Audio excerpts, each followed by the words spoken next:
O assassinato de Ken Rex McElroy não é aquele tipo de assassinato que está sem solução há décadas e que é necessário que alguém apareça com uma pista-chave para resolver o caso. Isso está bem longe de ser o que aconteceu no caso do Ken. Na verdade, mais de 40 pessoas testemunharam o assassinato dele em julho de 81, mas até hoje não foi revelado quem era o assassino.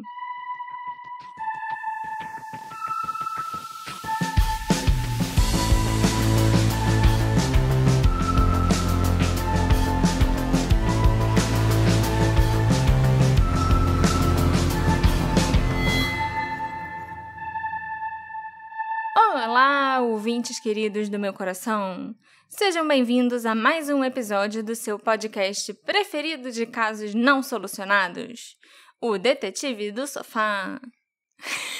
Que foi? Baixou o Renanzinho. Por quê? Não sei, o Detetive do Sofá. Desculpa. Vale de novo, tá? Eu sou a sua host, Marcela, não Renanzinho. E hoje o assunto do nosso episódio é um cara chamado Ken Rex McElroy. Um homem que era tão detestado na cidade que todo mundo viu ele ser assassinado, mas ninguém se importou, não. E ainda rolou um pacto de silêncio entre as testemunhas. Você já ouviu falar desse caso, Alexandre? Eu já ouvi sim, Marcela, mas eu prefiro quando não tem pacto de silêncio e todo mundo joga tudo no ventilador. Mas antes, eu tenho uma mensagem para os nossos ouvintes, que é a seguinte: virem nossos apoiadores. É uma ótima mensagem, pode continuar. Era só essa mensagem. Você não quer trabalhar hoje mesmo não, né? Ok, então tá. Então, gente, vocês podem se tornar nossos apoiadores através do Orelo ou do PicPay. E como começa a história do Ken Rex McElroy? Bom, toda escola tem o seu valentão ou os valentões. E cada cidade pequena também tem aquela família mal falada ou então famílias mal faladas que são muito esquisitas. O nome dessas pessoas pode até causar uma reação física quando é pronunciado em voz alta numa sala cheia de gente que conhece aqueles indivíduos. Essa é a história de um valentão, e para a cidade de Skidmore, no Missouri, ele foi o bully mais cruel e asqueroso que já existiu. Em 10 de julho de 81, o sistema de justiça decepcionou o povo de Skidmore, e quando isso aconteceu, eles fizeram algo que mudou suas vidas e a história da cidade para sempre. Eles mataram. Tum, tum, tum.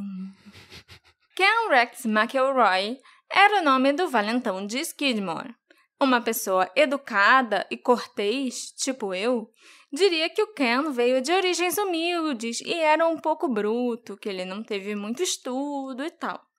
Mas polidez não se encaixa numa história sobre ele e nem sobre a cidade onde ele vivia. Então é melhor a gente deixar essa linguagem mais formal de lado e mandar a real. O Ken Rex McElroy nasceu em condições precárias e miseráveis.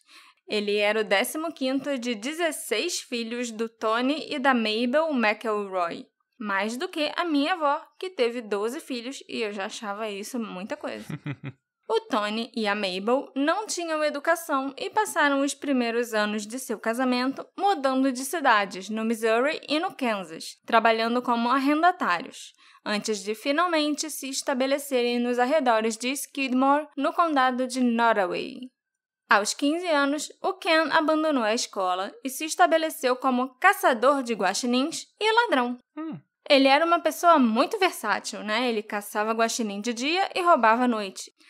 O Ken se especializou em roubar gado e qualquer outra coisa que ele pudesse colocar às mãos. Ele cresceu e se tornou uma figura grande e intimidante. Com mais de 1,80 m de altura e quase 136 quilos, ele causava impacto logo à primeira vista. Só que havia mais coisas intimidantes em Ken além do seu tamanho. Ele tinha olhos azuis extremamente frios que pareciam que iam te fuzilar se você o encarasse. E, por trás daqueles olhos, dizem que havia só violência e morte. O Ken viveu para satisfazer seus próprios desejos e ele seguia o seu próprio senso de justiça, que só se aplicava a ele próprio. Ah, Marcela, mas você tá começando o episódio falando tão mal desse cara? Ele é o assassino? Não, gente. Como vocês sabem, a proposta do Detetive do Sofá sempre é focar nas vítimas. E ele é a vítima desse caso. Ele foi assassinado, né? O Ken conseguia praticamente tudo o que ele queria. E mulheres não eram a exceção.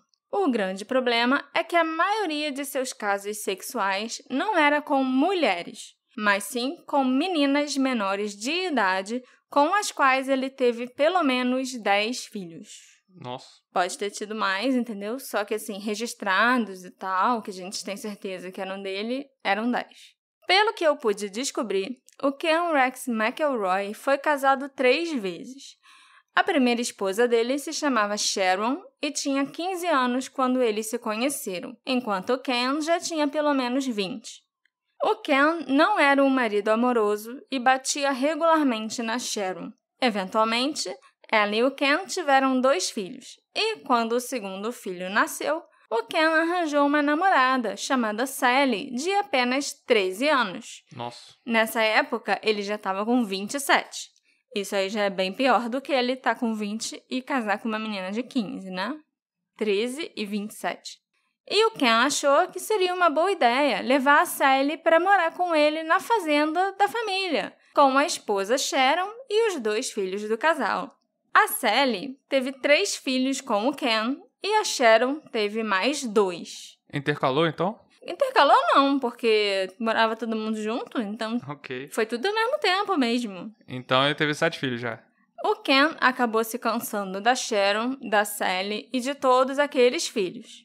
É lógico, né? As 2 acabaram virando adultas e maiores de idade e perderam a graça pro pedófilo. Faz sentido. Ele, então, encontrou outra garota menor de idade, chamada Alice Wood, com quem ele resolveu se casar. Aí o Ken se divorciou da Sharon e casou com a Alice, que foi morar na fazenda dele. E esse relacionamento não era diferente dos anteriores. O Ken abusava da Alice verbal e fisicamente, e quando ela deu à luz ao primeiro filho deles, ela resolveu se mudar para morar com a mãe e o padrasto em St. Joseph, uma cidade vizinha de Skidmore. Enfurecido pela Alice ter saído de casa com seu filho, o Ken ligou para a casa da Alice e começou a ameaçá-la, além de ameaçar sua família também. Ele disse para eles que estava indo buscar o filho e se alguém tentasse impedi-lo, ele os mataria. O padrasto da Alice mandou o Ken ir se ferrar. E o Ken dirigiu até a casa e atirou na perna do padrasto através da janela da sala. O Ken foi preso, acusado de agressão, mas o padrasto da Alice precisaria testemunhar contra ele para que a acusação fosse levada adiante. E a fim de impedi-lo de fazer isso, o Ken continuou com suas táticas intimidadoras habituais. Ele disse que mataria a família inteira se o padrasto testemunhasse. Ele começou a seguir o homem por todos os lugares e ficava sentado do lado de fora da casa dele por horas. Eventualmente, após uma discussão num bar, durante a qual o Ken o ameaçou com uma espingarda, o padrasto da Alice retirou as acusações de agressão.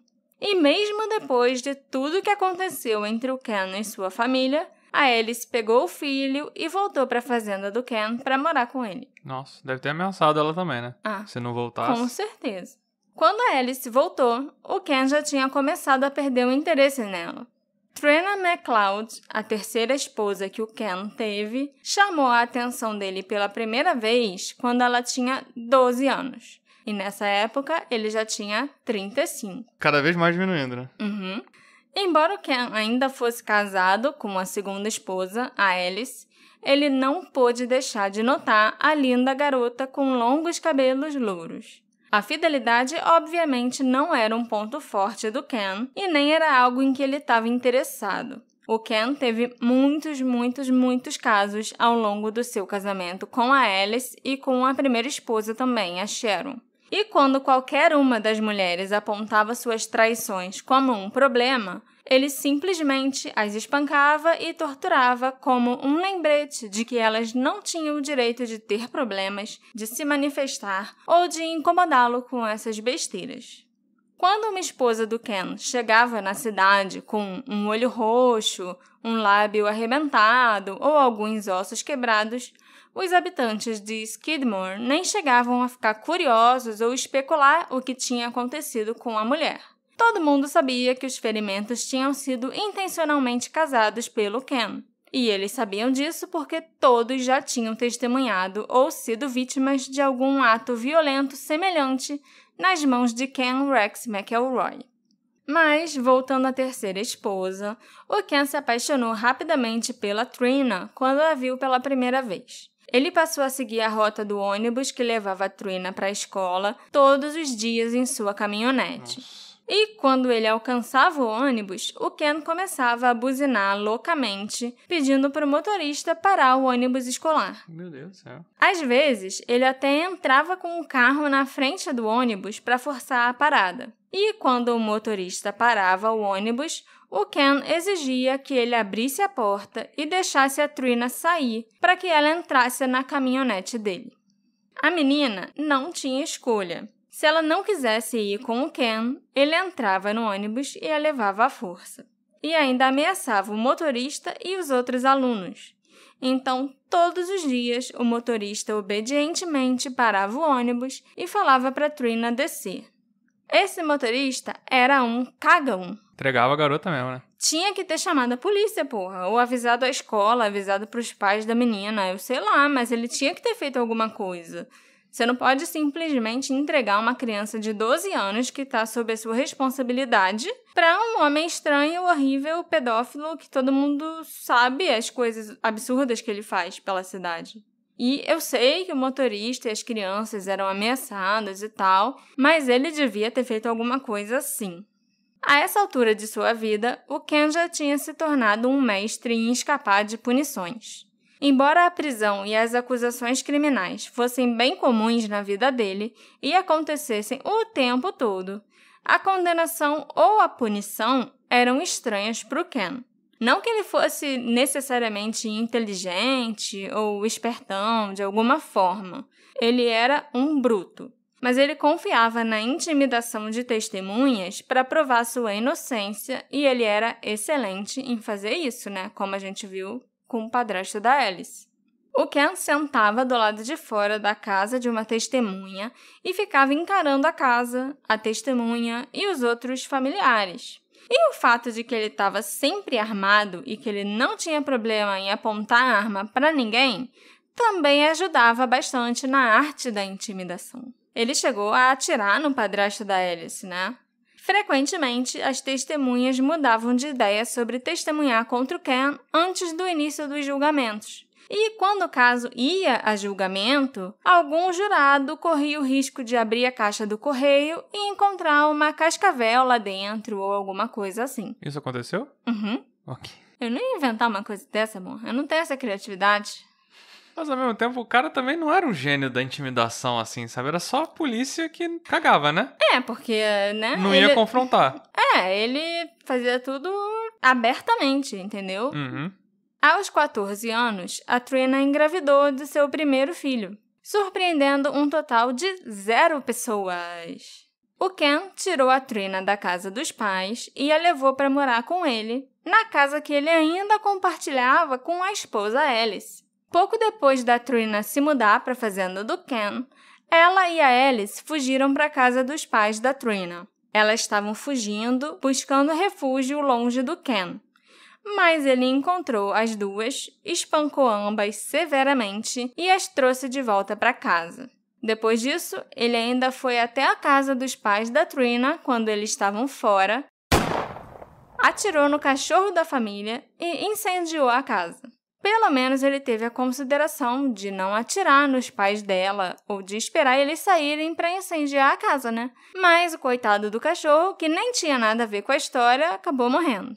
Matar o cachorro é literalmente um clichê em história pra te mostrar rapidamente quem é o vilão. Exatamente. Estabelecer o vilão da história, bota ele no início chutando o cachorro, atirando no cachorro.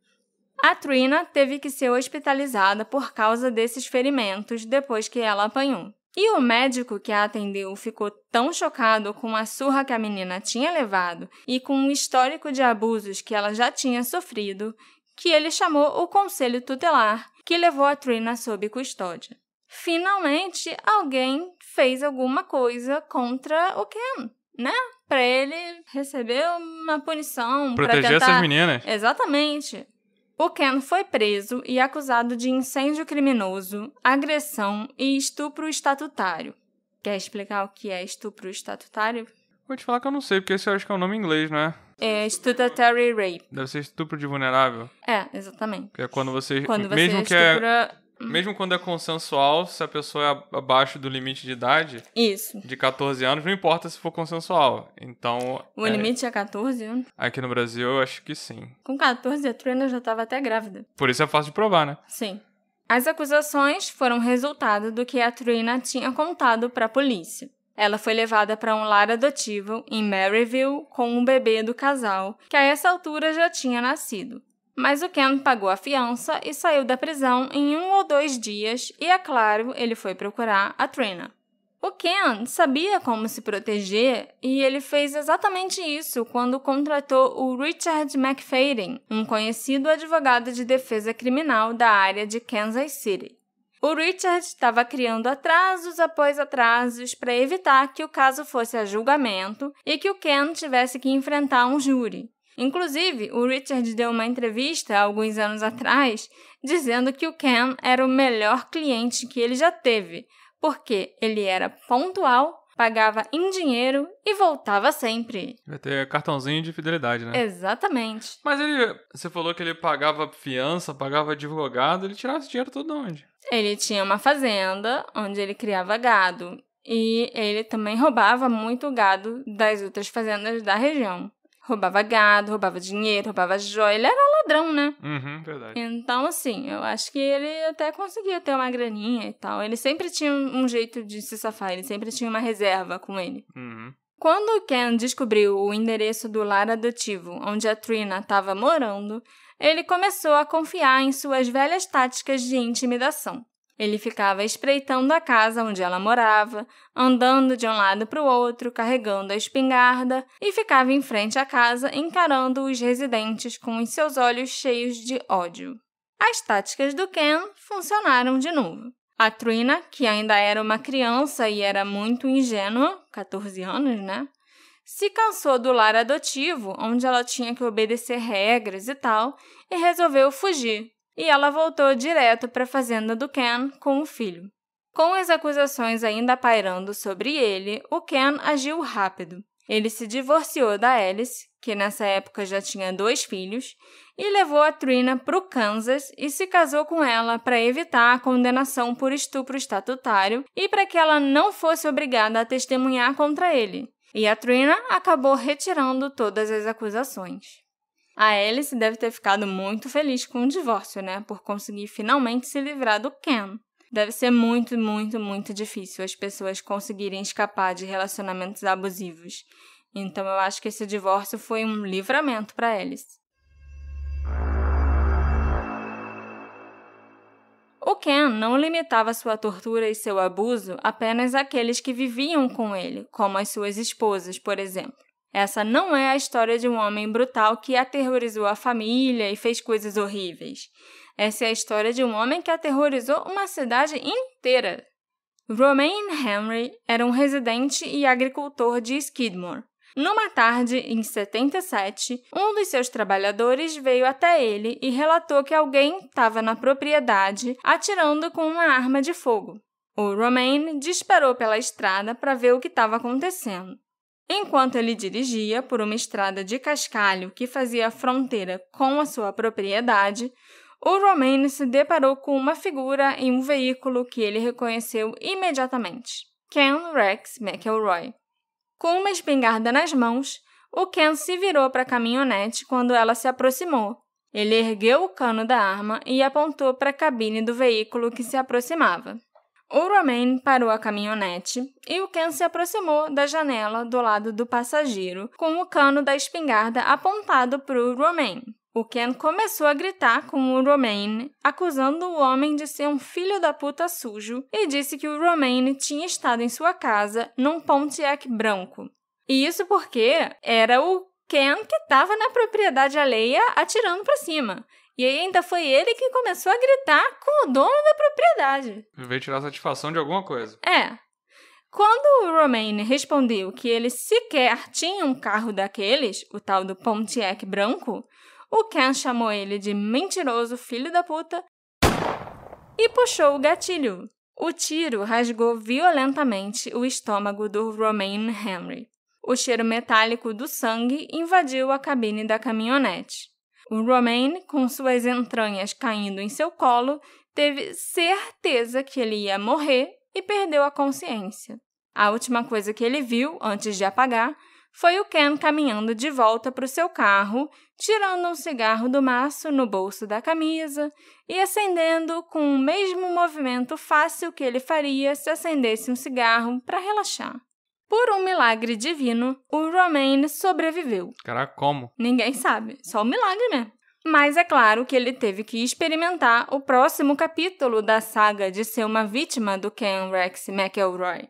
O Romaine foi perseguido e ameaçado sem piedade, mas ele, mesmo assim, foi corajoso e apontou Ken como a pessoa que tinha atirado nele, e ele não voltou atrás. Ele compareceu ao julgamento e testemunhou contra o Ken. O problema foi que, mesmo com o depoimento do Romaine, o Ken se livrou das acusações e foi inocentado.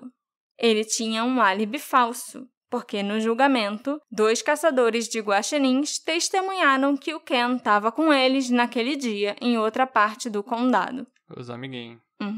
A essa altura, o Ken Rex McElroy já tinha aterrorizado a comunidade de Skidmore por mais de uma década, e todas as indicações eram de que ele continuaria fazendo isso e continuaria se safando. Ao todo, o Ken enfrentou acusações criminais 21 vezes, sem nunca ter sido condenado. Nossa. Ele era literalmente intocável, até que deixou de ser.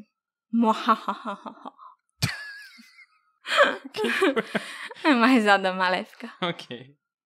Em 1980, a Trina chegou em casa com uma das filhas do casal e comentou com o Ken que a balconista da mercearia local tinha pego a filha deles, de 4 anos, roubando balas. E isso foi o suficiente para o Ken aparecer arrebentando as portas da mercearia procurando a balconista Evelyn Summy. Ela disse que aquilo não tinha acontecido, que ela não tinha repreendido a menina e nem visto a menina pegar as balas. O que só deixou o Ken e a Trina mais irritados, porque eles acharam que a Evelyn estava chamando a filha deles de mentirosa. A Trina também já tinha incorporado, Já tinha... a personalidade. Exatamente. Ela foi a esposa que mais combinou com ele, sabe?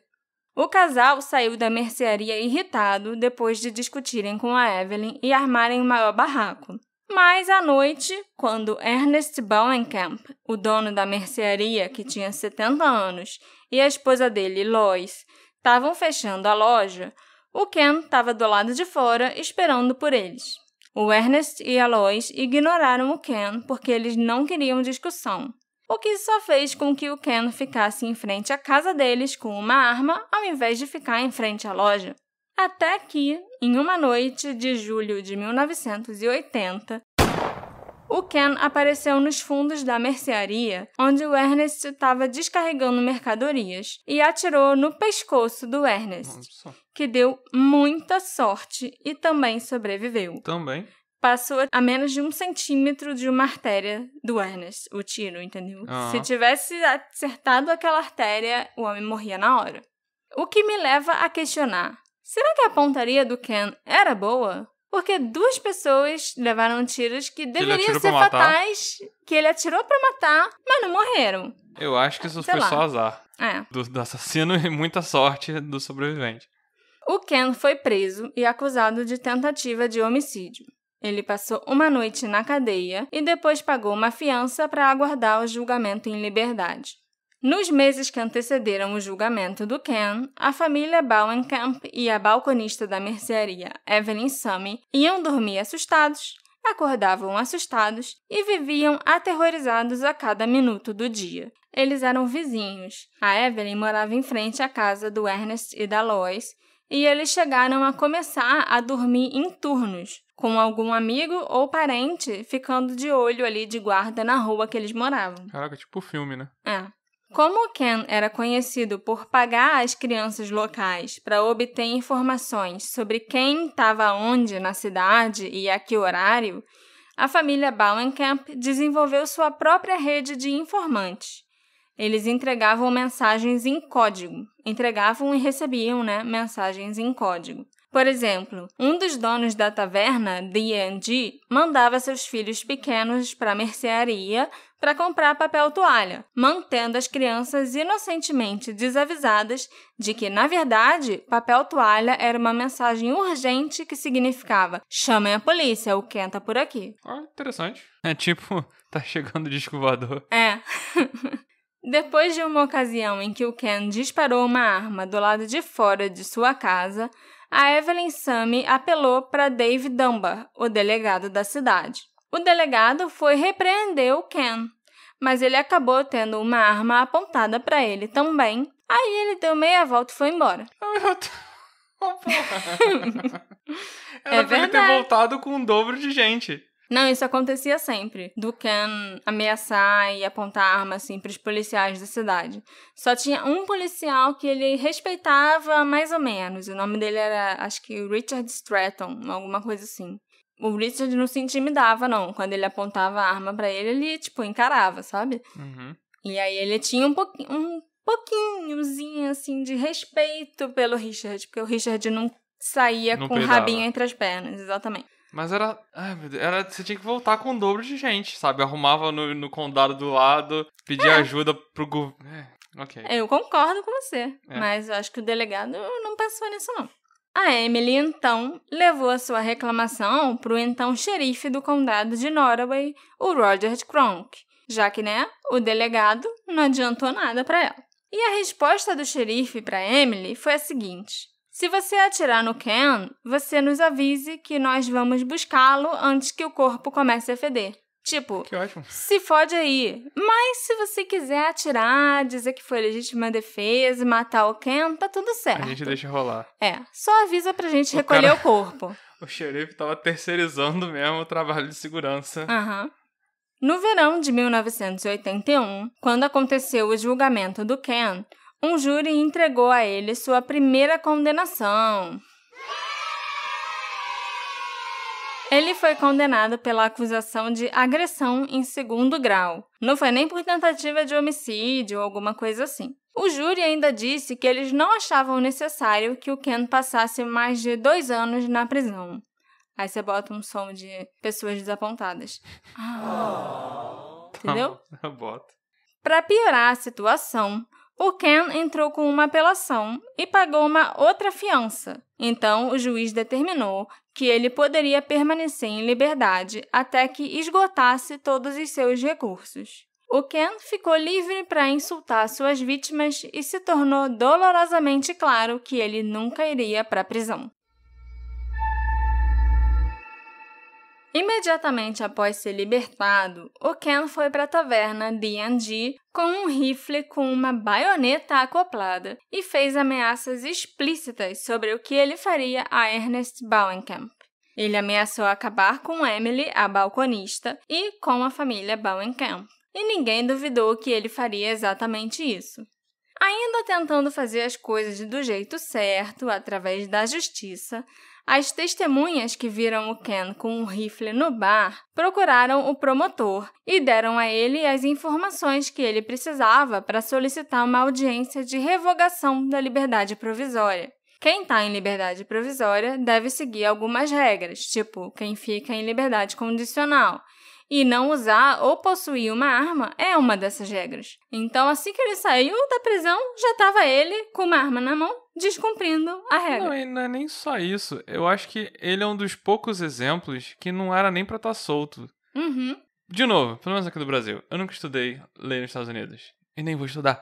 Mas um dos motivos pra você continuar preso enquanto tá tendo julgamento é quando suspeitar que você continua apresentando uma ameaça para as pessoas, Sim. né? Ou para a instrução do processo. E ele faz as duas. Ele intimida as testemunhas, ele intimida as vítimas. Os jurados. Os se tiver que jurados, sabe? intimidar. Então, esse é um caso clássico que dava pra manter ele preso. É. Mas não fez. Não. E agora a gente continua com a história. Os habitantes da cidade chegaram a organizar uma caravana para acompanhar as testemunhas nessa audiência da revogação da liberdade provisória do Ken, tanto para protegê-las como para mostrar solidariedade. Mas o advogado do Ken, o Richard McFadden, conseguiu fazer a audiência ser adiada 2 vezes. Porra. Os habitantes da cidade ficaram furiosos. Dezenas deles se reuniram no Salão da Legião Americana de Skidmore na manhã de 10 de julho de 81. O que legalmente poderia ser feito em relação ao Ken Rex McElroy? Eles perguntaram para o xerife Danny Estes, que tinha sido eleito alguns meses antes. Aquele outro xerife lá que falou para a mulher, mata o cara e quando o corpo feder a gente recolhe, tinha sido... Perdeu a eleição. Perdeu a eleição e aí o outro xerife, o Danny, já tinha assumido.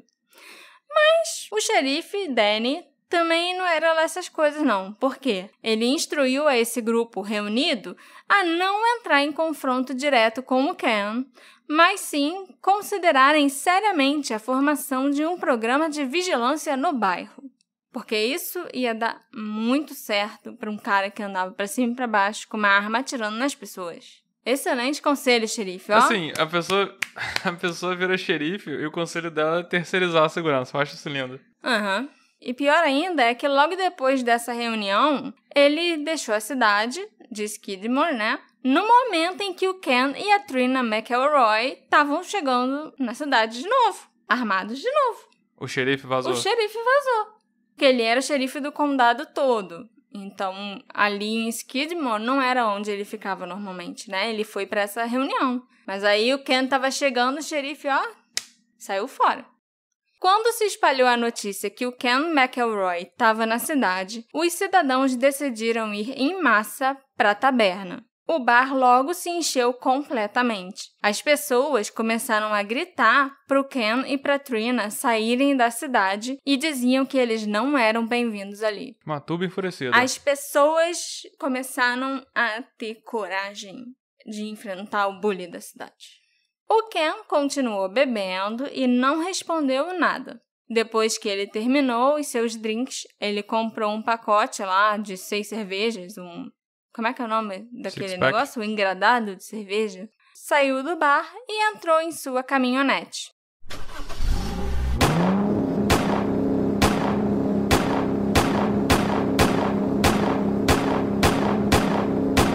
Aí agora que o negócio fica bom. Segundo a Trina contou para os repórteres e para a polícia depois, um grupo de homens os seguiu quando eles deixaram a taverna D&D. O Ken ligou sua picape e o som de tiros cortou o silêncio. 2 homens empurraram Trina para um banco próximo, longe do tiroteio. Quando o tiroteio terminou, o Ken estava caído sobre o volante. Ninguém chamou uma ambulância. Todo mundo simplesmente voltou para casa. Quando o xerife Danny Estes e as tropas estaduais chegaram de volta na cidade, as ruas estavam vazias e silenciosas, exceto pelo motor barulhento e fumegante da caminhonete de Ken Rex McElroy. O pé dele pisou no acelerador quando ele foi baleado, fazendo com que o motor funcionasse a todo vapor. E ninguém nem se importou em ir lá e desligar a caminhonete, antes de largar o homem ali no carro. Os investigadores encontraram cartuchos de 2 armas de calibres diferentes, um rifle Magnum calibre 22 e uma Mauser 8mm, um rifle alemão de longo alcance da época da Primeira Guerra Mundial. As armas nunca foram recuperadas. Ninguém nem sabe que armas eram aquelas ou de quem elas eram. Até se eram só 2 ou se eram mais armas que tinham o mesmo calibre. Mas você sabe quantos tiros ele tomou? Não sei exatamente quantos tiros foram não, mas foram muitos tiros. O carro dele tá cheio de buraco. Nossa. Desde o momento em que foi levada para interrogatório, a Trina foi inabalável em sua afirmação de que ela sabia quem era o assassino, ou pelo menos um dos assassinos. Ela identificou um homem que a revista People, anos mais tarde, revelou se chamar Del Clement, como aquele que havia erguido o rifle e atirado em Ken. Del tinha motivos. Ele era o coproprietário da taverna onde o Ken ficava ocioso, afastando seus clientes. E ele também era vitimado pelos roubos de gado e era conhecido por ter um temperamento explosivo. A Trina disse para o promotor do condado de Nottoway, o David Bird, que Del Clement era o assassino. Ela também disse para os investigadores do FBI e para 3 grandes júris diferentes que era o Del que tinha matado o marido dela. Até o FBI se envolveu? É, Okay. Agora o FBI chegou. Mas ela era a única pessoa falando. As autoridades locais e federais tentaram todas as abordagens possíveis para reunir informações dos residentes da cidade. Eles tentaram conversar de boa para saber o que tinha acontecido, mas ninguém falou. Aí depois, eles começaram a intimar as pessoas a irem depor na delegacia e exigiam saber o que as pessoas tinham visto, mas também não adiantou nada. As autoridades ainda insistiram que ninguém sairia impune de um assassinato, certamente não em plena luz do dia e na frente de dezenas de testemunhas. Mas a essa altura a cidade teve um ótimo professor de como sair impune, né? Exatamente. Sabia exatamente o que fazer, como se comportar. Não, e assim como a polícia tinha cagado para os habitantes da cidade, agora os habitantes estavam cagando para a polícia também. Com razão. Sem surpresa, os residentes de Skidmore ficaram chateados com a presença da polícia na cidade, porque eles estavam conduzindo diligentemente essa investigação sobre o assassinato do homem que tornara suas vidas miseráveis por tanto tempo. Um dos habitantes chegou até a dizer para um policial que examinava a cena do crime: "O que você está fazendo aqui? Por que você está fazendo isso? Você sabe como ele era. Você sabe como ele nos oprimiu e ameaçou. Eu não acredito que você está aqui agora, depois de precisarmos de sua ajuda durante todo esse tempo." E realmente, né? Quando a população ia até a polícia, ninguém fazia nada. Mas isso tá com cara de que a polícia viu uma chance de resolver um caso fácil. E aí entra pra estatística, entra pros números, entendeu? Mataram um cara à luz do dia. Todo mundo viu. A gente vai investigar esse caso, resolver numa semana, porque alguém vai falar, e ponto, vai contar um pontinho ali pra gente como caso encerrado. E isso pega bem. E só que falhou, né? Falhou, ainda bem. Bem feito. Os veículos do FBI ficavam perambulando pela cidade, parando em frente às casas das pessoas, igual o Ken costumava fazer. Os agentes foram em todas as residências e às vezes ainda ficavam nas cozinhas, na esperança de arrancar até o menor detalhe dos moradores locais. E nada funcionou. A população de Skidmore pouco tinha a dizer, além de que ouviram tiros e deitaram no chão para evitarem ser atingidos por uma bala.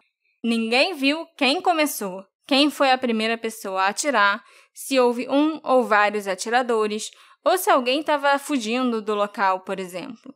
Uma testemunha, logo no início, até mencionou ter visto o Del Clement e um outro passageiro acelerando em uma estrada após o tiroteio, mas aí depois essa testemunha se retratou e disse que não tinha visto nada daquilo.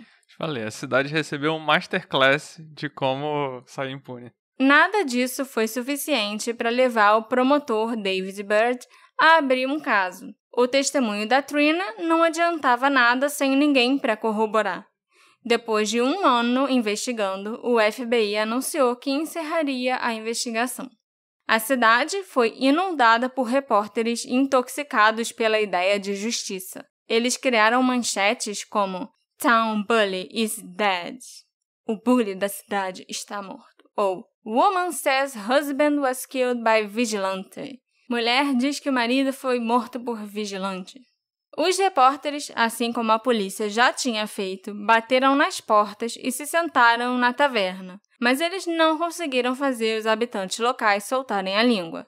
O patrulheiro rodoviário, o Richard Stratton, que conhecia a reputação sinistra do Ken Rex McElroy em primeira mão, porque o Ken certa vez tinha aterrorizado sua esposa do lado de fora de sua casa com uma espingarda, parecia resignado com o silêncio da cidade. Inclusive, esse patrulheiro, o Richard Stratton, é aquele que eu falei um pouco antes, que era o único por quem o Ken tinha um pouquinho de respeito, entendeu?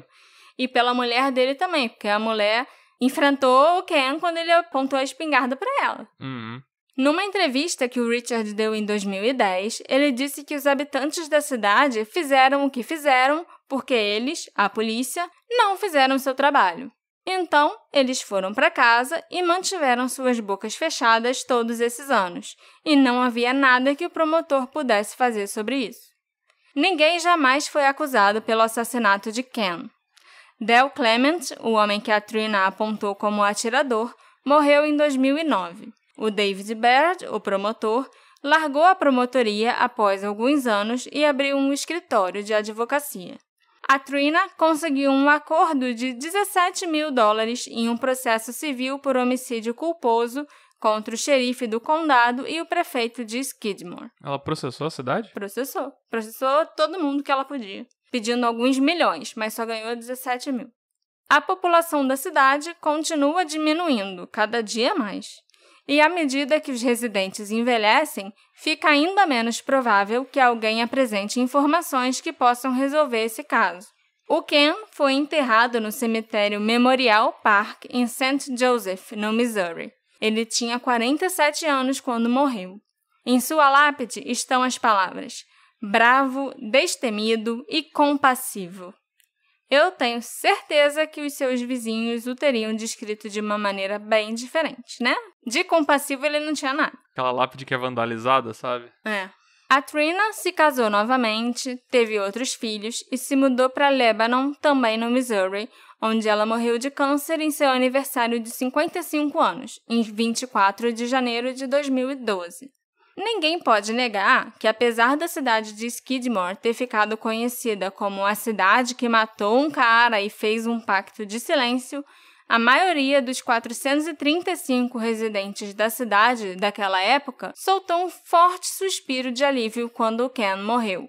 Eles puderam finalmente dormir em paz à noite, especialmente o Ernest e Alois Bowenkamp e seus filhos. Muita gente acha que a justiça foi feita naquele dia, mas outras pessoas acham que mesmo com tudo que o Ken já tinha feito, ele não deixa de ser uma vítima de assassinato. E o preço que a cidade pagou e continua pagando foi muito alto. Essa é a cidade que saiu impune de um crime.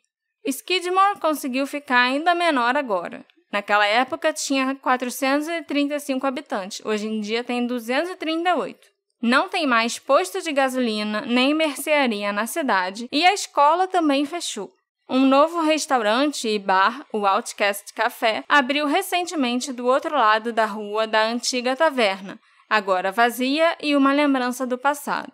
A casa e a fazenda onde o Ken Rex McElroy um dia viveu com suas esposas e filhos foi queimada pela população da cidade alguns anos após a morte dele. Nossa. Ainda há quem saiba apontar aonde a fazenda ficava localizada antigamente, mas com o tempo é muito provável que essa informação se perca. Agora eu tenho certeza que a tumba dele era vandalizada.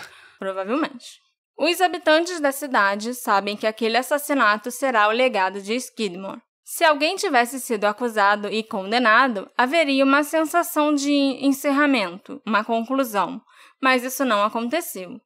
E agora, enquanto aquela cidade existir, e provavelmente mesmo depois que ela se for, e eu acho que ela vai deixar de existir em pouquíssimo tempo, ela sempre vai ser conhecida pelo que aconteceu naquele dia. Esse povo podia dar aula para os alunos de direito no lugar da Viola Davis, amor. Eles sim sabem como How to Get Away with Murder. Gostou da minha piadinha? Certamente é uma piada. Ah, foi muito boa. Não, eu sei que foi péssimo. Eu quero agora agradecer nossas apoiadoras, a Ana Luísa e a Beatriz Paiva, pelo apoio.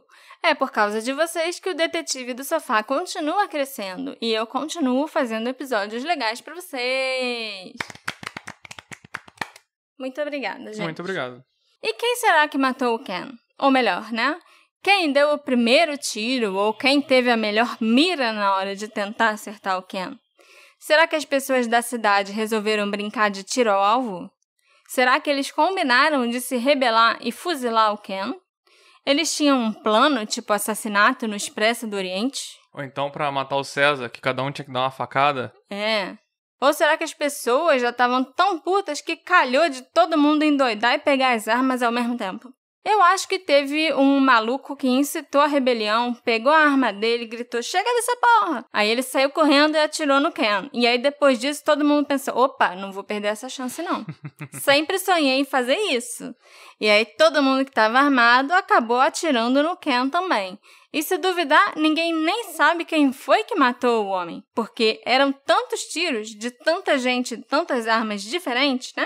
Você vai botar a foto do carro furado? Vou, claro que vou. Entra lá nas nossas redes sociais, @detetive do sofá, e me conta o que você achou da cidade que cometeu um homicídio e fez um pacto de silêncio. Você acha que foi merecido, Alexandre? Eu acho. Então tá, a gente se encontra na próxima investigação. Tchau, tchau. Tchau, tchau.